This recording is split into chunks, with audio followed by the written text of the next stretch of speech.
Ներկայիս ճանապարհը, որը այդ երկաթգծի տարածքն անգնում, դա երթևեկության համար նախատեսված չի եղել 13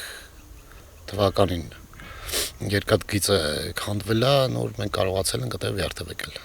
Մեր հիմնական ճանապարհը դրանից մի քանի 100 մետր վերև գնացող կապեր կոչվող տարածքն էր, որը որ բետոնապատ, չգիտեմ, լավ մեքենայով կարելի գնալ, վիլիսելներ, ուազելներ, նիվալներ, չգիտեմ, լավ ջիպելներ գնալ։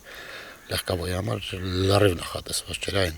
ցածր մեքենայով, այնտեղ անանցանելի էր ուղղակի։ Երկար տարիներ դրանից ենք օգտվել, հետո երկաթգծից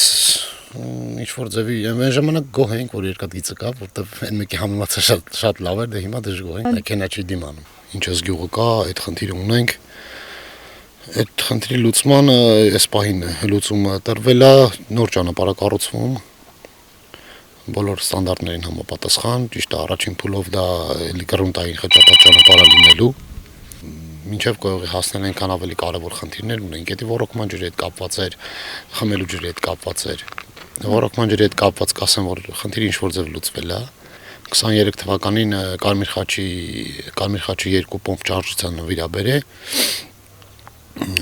Կարելի ասել մեղրու ինքնահոսնել, որ մեղրու գետը լինում է ինչ որ ձևի բավարարում է։ Բայց խնդիրը պոմպակայանում նրանում է կայանում, որ ունենք 2-1000 պոմպ, նոր պոմպ,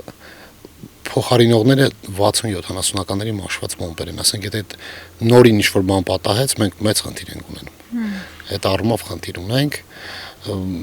Սարի թեման մերը որ շատ բաց է,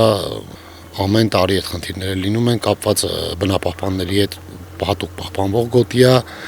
անասնապահություն չի թույլատրվում, ցանկալի չի մարդու ոտ անգամ այնտեղ մտնի, այդ այնս խնդիր է, բայց մարդիկ ճար չունեն, այլ տարբերակ չունեն ուղղակի մարդիկ, որ այլտեղ չկա գնալու, միակ ջուրը այնտեղ է։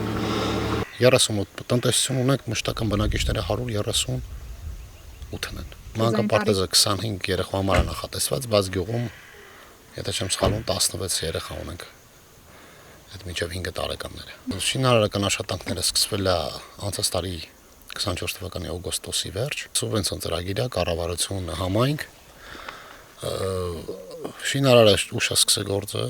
անպարտաճանան չէ գործը արել, հենց չի որ կազմակերպությունն է։ Չեմ կարող կոնկրետ ասեմ, անունը չեմ հիշում։ Դες պադրաչիկով են խառը պատմություն հատ է։ Շինարարի խոստումով 2 ամսից արդեն պետք է շահագործման հանձնած լինի։ Ուղղակի տեմպերը շատ դանդաղ է, դժվար է հասցնեն, չեմ պատկերացնում ոնց կլինի դա էլ որ հասցնեն, հրաշք պիտի լինի։ Գյուղը գյուղական այդ կյանքով ապրում է, այս գոյուղին ոչ այդքան կարևոր է, բայց ես գտնում եմ որ այս բանը դա շատ պարտադիր է զարգացման հետ կապված, դա մեծ բան կփոխի, որտեղ բնակարար շինության ծրագրով 10 նոր տուն են կառուցում գյուղում։ Շահառուները հիմնականում երիտասարդ ընտանիքներ են կամ ընտանիքներ, որոնց տանը մեկից ավել տղա կա։ Այս տարվա վերջ 6-ը կհանձնվեն, մինչև այս տարվա վերջ կհանձնվեն, այն 4 տունը երևի մյուս տարվա մինչև կեսերը։ Իսկ դուք քանի տարի եք կառավարում? 2 տարի մի քիչ ավել։ Ինչ եք հասցրել անել։ Ոչ, արել ենք։ Ինչ որ բան հիմնականում խմելու ջրինն է վթարվածը, այնց շատ ենք աշխատում դրա վրա։ Այնց որ ասես առարկայական երևացող ոչ մի։ Բյուջեն է պատճառը, սուղ միջոցներ։ Դա իհարկե։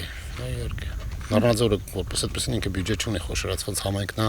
խնդիրները բարձրաձայնելու դեպքով ինչով կարողանում օգնում են։ Քանի որ սահմանամերձ է, որպես այդպեսին հարկել վճարող չենք, մենակ գույքահարկն է, էլի մեքենայի հետ կապված։